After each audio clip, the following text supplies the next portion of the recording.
Perawat cantik tuan muda. Bab 094. Beberapa tahun kemudian, Cici sedang bad mood sore itu. Dia memainkan kakinya di kolam ikan hias dekat gazebo. Entah kenapa dia merasa resah dan tak bergairah. "Kak Cici," panggil Dora yang berlarian dari teras bersama Rangga. Cici tersenyum renyah melihat adik tersayangnya ceria memanggil namanya. Tapi entah kenapa Cici merasa resah melihat Rangga. "Mainan, yuk." Dora yang kini menginjak kelas 1 sekolah dasar tampak manis dan lucu dengan rambutnya yang curly. Dimas yang sama usianya dengan Dora, hanya berbeda beberapa bulan saja dan sama-sama duduk di kelas 1 sekolah dasar menyusul di belakang Rangga. "Main apa?" tanya Cici. "Terserah Kak Cici." Dora duduk di balai-balai gazebo di seberang Cici. Cici mengangkat kakinya dari kolam. Dia berjalan menuju gazebo. "Kita main Dora the Explorer, iya?" ujar Cici. Dora dan Dimas mengangguk. "Dora jadi Dora. Aku jadi Ransel. Dimas kamu jadi Peta dan kamu Rangga, kamu jadi Boots." Tunjuk Cici. "Kok, aku jadi Boots?" "Nggak mau." "Ah, tolak Rangga. Kamu jadi Boots. Nggak boleh nolak," tegas Cici. "Nggak mau." Rangga bersikeras menolak. "Kalau gitu kamu jadi sweeper," ujar Cici. "Emang aku pencuri?" "Nggak mau juga jadi sweeper," tolak Rangga. "Ini kan bohong-bohongan, cuma mainan," cetus Cici. "Aku tetap nggak mau jadi Boots atau sweeper," ujar Rangga. "Ya terus mau jadi apa?" tanya Cici. "Jadi Diego aja," jawab Rangga. "Diego kebagusan, dia kan orang." "Ya udah kamu jadi Isa atau ayam merah besar," usul Cici. "Nggak, aku tetap mau jadi Diego," gerutu Rangga. "Kamu kok gitu, sih?" Cicit memberenggut. "Ya kamu yang gitu, aku selalu aja jadi Boots." Tapi Boots sahabat terdekat Dora, iya." "Oke, baiklah, aku jadi Boots yang akan selalu menjaga dan bersama Dora." Rangga mengalah lalu duduk di sebelah Dora. Cici diam, rasa resahnya kembali mendera. Ada perasaan sedikit tak nyaman saat Rangga mengatakan dia akan selalu menjaga dan selalu ada untuk Dora. "Main masak-masakan aja, yuk." "Pipi Dim lagi pergi sama Mimi Sus. Kita main masak-masakan di area L, yuk," usul Dimas. Cici dan Dora spontan mengangguk. Keempat anak itu berlarian masuk rumah menuju area L Dimitri. Sri CS sedang tidak ada di tempat. Mereka sedang pergi berbelanja ke pasar kaget yang baru saja dibuka 3 hari yang lalu di dekat perumahan elit tempat mereka bekerja. Parmia anteng merajut di dalam kamar, sementara Lani pergi ke acara pengajian di dekat rumah. Cici dan yang lainnya tertawa senang saat bermain dan mengacak-acak area Dimitri. Mereka tidak menyalakan kompor karena dilarang keras oleh Rangga. Anak-anak itu hanya mengeluarkan peralatan memasak dan menggunakan bahan-bahan masakan khusus Dimitri dengan sembarangan. Dimas berperan menjadi chef handal sesuai profesi ayahnya. Mereka berakting memerankan para peserta acara MasterChef cilik yang ada di televisi. Sungguh benar-benar kacau area El Dimitri saat itu. Hingga Sri CS tiba, mereka terbelalak melihat area Dimitri sudah seperti kapal pecah. "Gusti Allah, Allahu Akbar, eta barudak kerna raon cenah," cetus Sri kaget. "Mereka sedang belajar masak pastinya," Kiki Naila. "Bapaknya Dimas bakalan marah besar ini, sih." Timpal Wenda. "Siap-siap lihat drama," Kiki Eva. "Ya salam, mau negur tapi anak majikan. Untunglah mereka tidak main api," ucap Sri. Saat Sri CS masih terpaku dengan barang belanjaan di tangan, muncul Suzana dan Dimitri di area L. Bola mata Dimitri membola sempurna. Dia ikut terpaku di tempatnya berdiri. "Mimi, lihat anakmu. Pasti dia yang mempunyai usul mengacak-acak areaku." Dimitri menunjuk Dimas lalu menoleh pada Suzana. "Anakku. Dia juga anakmu, Pi. Kamu yang naruh saham di rahimku." Jangan apa-apa menyalahkan dan hanya bilang kalau aku seolah-olah melahirkan Dimas tanpa peran sertamu di dalamnya. Dia juga anakmu. Sahut Susana panjang lebar. Mimi kebiasaan? Aku ngomong sampai deh kamu jelasin panjang kali lebar kali tinggi sampai Z. Padahal, dulu nggak gitu. Kenapa sekarang sejak ada Dimas, Mimi jadi lebih sering ngedumel sama Pipi? Dimitri protes. Nah, nyalahin aku lagi. Maumu apa sih, Pi? Dimitri menghela napas keras, dia menoleh pada Sri CS. Kamu juga Sri? Lihat anak-anak ngacak-ngacak areaku, kenapa kamu biarkan saja? Dumel Dimitri. Tah, baku Ari gesmitnah. Kita orang juga baru sampai rumah abis dari pasar kaget. Yuh, tinggal ku mata buncelik. Barang belanjaan masih di tangan kami. Jangan asal nuduh. Fitnahmu pada kami selalu saja terasa kejam dan menyakitkan. Sri berpuisi di kalimat terakhir seraya menepuk dadanya berkali-kali. Anak-anak yang jadi sumber keributan orang dewasa itu hanya bengong tapi lalu kembali melanjutkan acara bermainnya, tak peduli dengan pembicaraan serius orang dewasa yang baru saja pada muncul di dekat mereka. Ada apa ini? Lanita dan Reza tiba-tiba muncul di belakang Susana. Dimitri memasang wajah melas dan menunjuk areanya. Lanita dan Reza tergelak melihat kapal pecah di area L dan anak-anak yang tetap sibuk dengan acara bermainnya. Saat Dimitri hendak memprotes Lanita dan Reza, Rashid muncul tergesa-gesa hendak membuat kopi di mesin kopi yang ada di area L. Wah, kalian sedang syuting acara Master Chef yang di TV itu, iya? Tanya Rashid pada anak-anak. Iya, betul. Om Rashid mau nggak jadi juri? Usul Cici. Boleh. Om bikin kopi dulu, iya. Rashid menyambut usulan Cici dengan antusias. Dimitri yang melihat Rashid musuh bebuyutannya pun menjadi semakin geram, karena mendukung tangan-tangan mungil itu semakin mengacak-acak area L. Kamu? Ya. Dimitri menghampiri Rashid. Astagfirullah, bisa nggak kalau muncul nggak usah ngagetin. Rashid mengelus dada melihat Dimitri melotot ke arahnya. Kenapa dengan matamu? Tanya Rashid tidak gentar dengan pelototan Dimitri.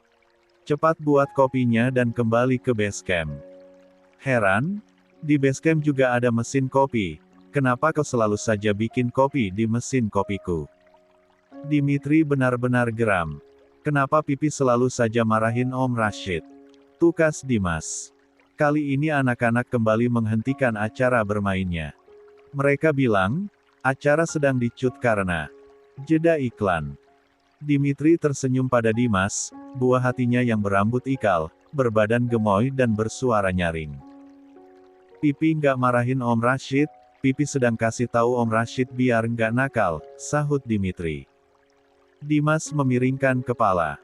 Om Rashid orangnya seru, Pi. Dia nggak nakal. Bela Dimas. Nah, ucapan anak kecil itu adalah ucapan paling jujur di dunia ini.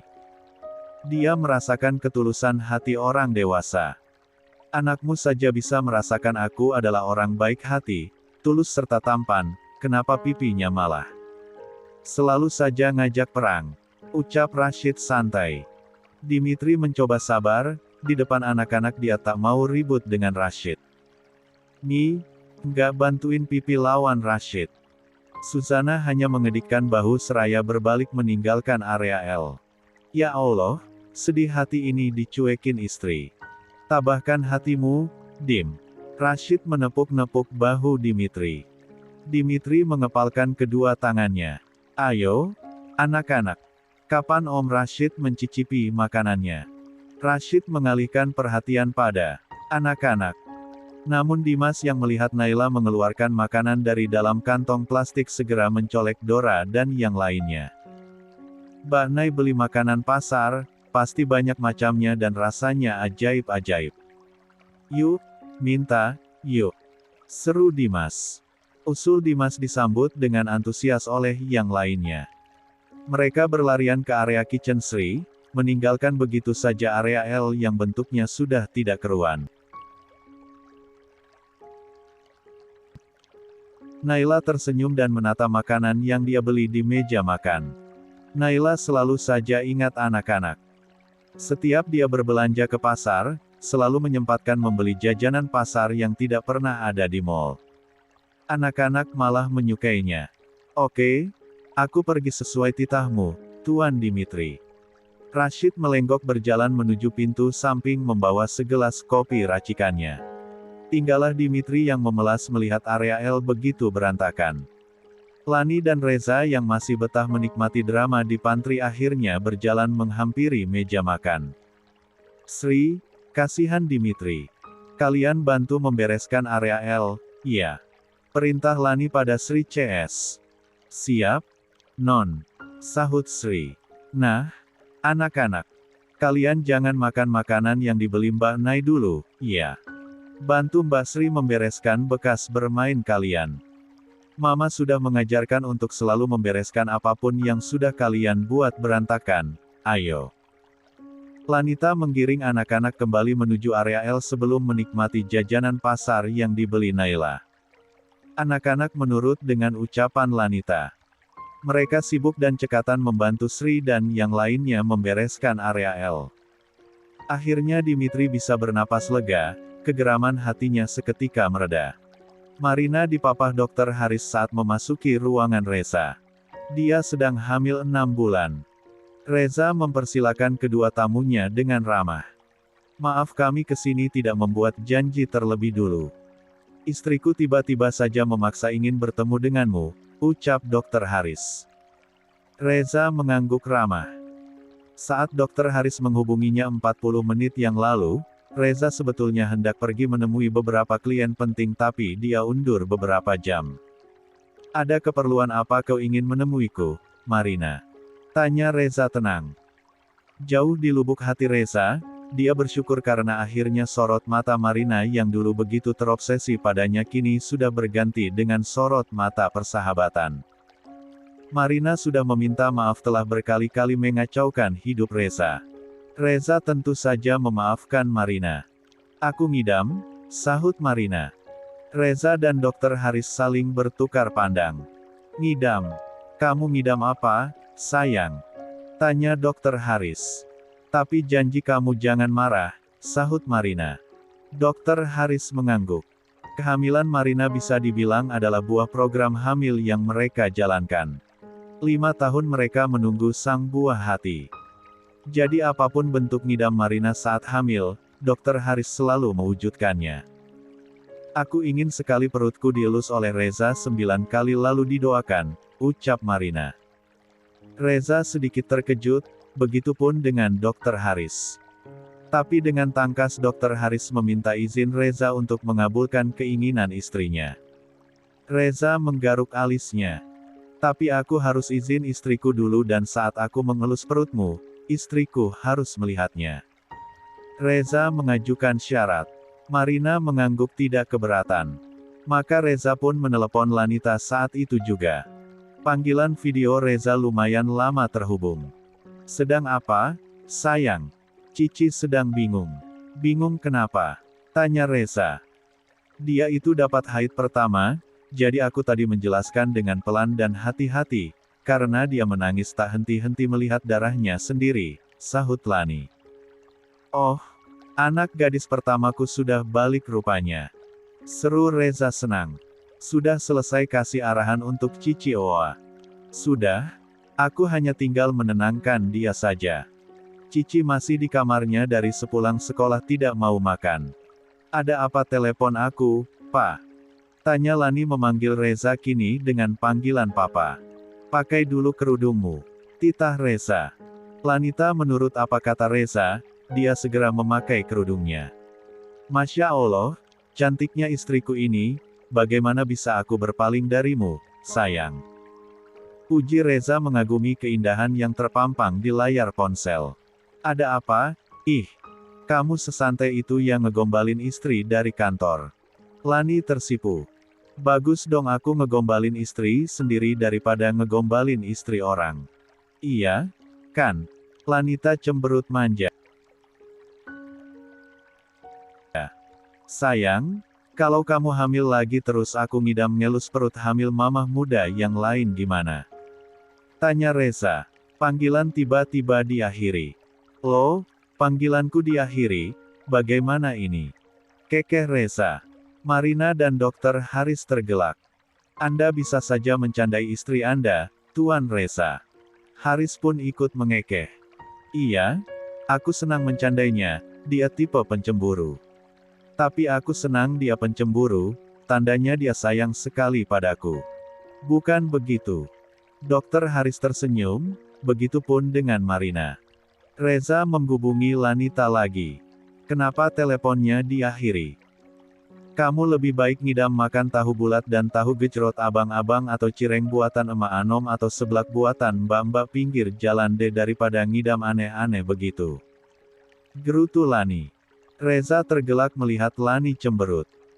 Itu bibir jangan dimaju-majuin begitu, aku jadi tak sabar ingin pulang, bikin adek baru buat Dora. Reza merayu Lani. Papi angsa tersayang, ada apa telepon mama nit-nit? Tanya Lanita menahan gemas. Di ruanganku ada Marina dan suaminya saat ini. Reza berubah serius. Sedang apa mereka? Ada kerjasama bisnis denganmu? Tanya Lani. Reza menggeleng. Marina sedang hamil, usia kandungannya 6 bulan. Dia sedang ngidam. Ngidam apa? Tanya Lani lagi. Aku mau minta izinmu makanya aku telepon. Marina ngidam perutnya dielus 9 kali olehku seraya didoakan. Bagaimana? Apa kamu mengizinkan? Lani tampak tertegun sesaat. Ya sudah, lakukan saja. Tapi ada suaminya, kan? Ada, makanya aku minta kamu pakai kerudung tadi. Jadi boleh? Iya. Kamu lihatin aku ngelus perut Marina. Sebentar. Reza mengubah posisi panggilan video. Marina dan Dokter Haris menyapa Lani dan meminta izinnya. Lanita mengangguk setuju. Karena sudah mendapat persetujuan dari Lani, Reza merasa lega. Dia meminta izin Dokter Haris sekali lagi untuk menyentuh perut Marina. Reza mulai mengelus perut Marina 9 kali lalu memejam dan mendoakan bayi dan ibunya dengan untaian doa terbaik. Acara ngidam selesai. Marina tampak senang lalu berterima kasih pada Reza dan Lani.